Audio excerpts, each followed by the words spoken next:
دوستو ہمارے اس چینل کو سبسکرائب کریں اور بیل آئیکن پر کلک کریں۔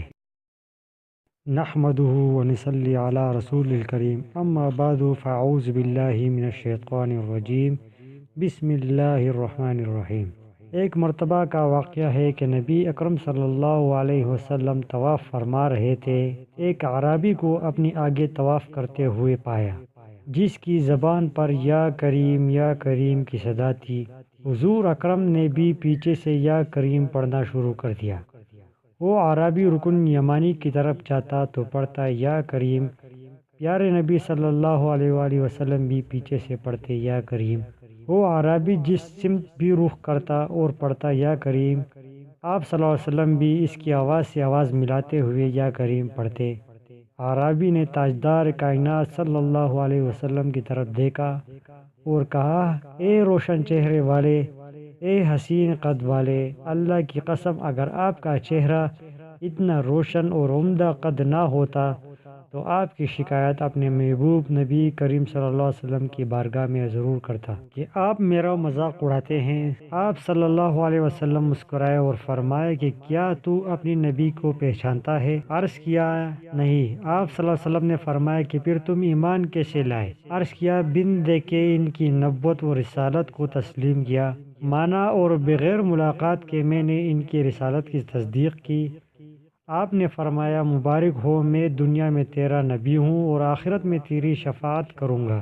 حضور علیہ السلام کی قدموں میں گرا اور بوسہ دینے لگا۔ آپ صلی اللہ علیہ وسلم نے فرمایا، میرے ساتھ وہ معاملہ نہ کر جو اجمی لوگ اپنے بادشاہوں کے ساتھ کرتے ہیں۔ اللہ نے مجھے متکبر و جابر بنا کر نہیں بھیجا، بلکہ اللہ نے مجھے بشیر و نذیر بنا کر بھیجا ہے۔ راوی کہتے ہیں کہ اتنے میں جبرائیل علیہ السلام آئے اور عرض کیا کہ اللہ جل جلالہ نے آپ کو سلام فرمایا ہے اور فرماتا ہے کہ اس اعرابی کو بتا دے کہ ہم اس کا حساب لیں گے۔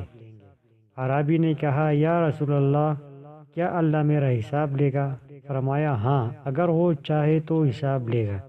عرض کیا کہ اگر وہ میرا حساب لے گا تو میں اس کا حساب لوں گا۔ آپ صلی اللہ علیہ وسلم نے فرمایا، تو کس بات پر اللہ سے حساب لے گا؟ اس نے کہا، اگر وہ میرے گناہوں کا حساب لے گا تو میں اس کی بخشش کا حساب لوں گا۔ میرے گناہ زیادہ ہے کہ اس کی بخشش۔ اگر اس نے میری نافرمانیوں کا حساب لیا تو میں اس کی معافی کا حساب لوں گا۔ اگر اس نے میرے بخل کا امتحان لیا تو میں اس کے فضل و کرم کا حساب لوں گا۔ حضور اکرم صلی اللہ علیہ وسلم یہ سب سماعت کرنے کے بعد اتنا روئے کہ ریش مبارک آنسو سے تر ہو گئی۔ پھر جبرائیل علیہ السلام آئے، عرض کیا، اے اللہ کے رسول، اے اللہ کے رسول، اللہ سلام کہتا ہے اور فرماتا ہے کہ رونا کم کرے۔ آپ کے رونے نے فرشتوں کو تسبیح و تہلیل بہلا دی ہے۔ اپنی امتی کو کہی، نہ وہ ہمارا حساب لے، نہ ہم اس کا حساب لیں گے، اور اس کو خوشخبری سنا دے، یہ جنت میں آپ کا ساتھی ہوگا۔ تو دوستو، اگر ویڈیو پسند آئے تو اسے ضرور لائک کریں اور اپنے دوستوں کے ساتھ ضرور شیئر کریں اور ہمارے اس چینل کو ضرور سبسکرائب کریں۔ تو اسی طرح کی ایک اور معلوماتی ویڈیو کے ساتھ پھر ملیں گے۔ اللہ حافظ۔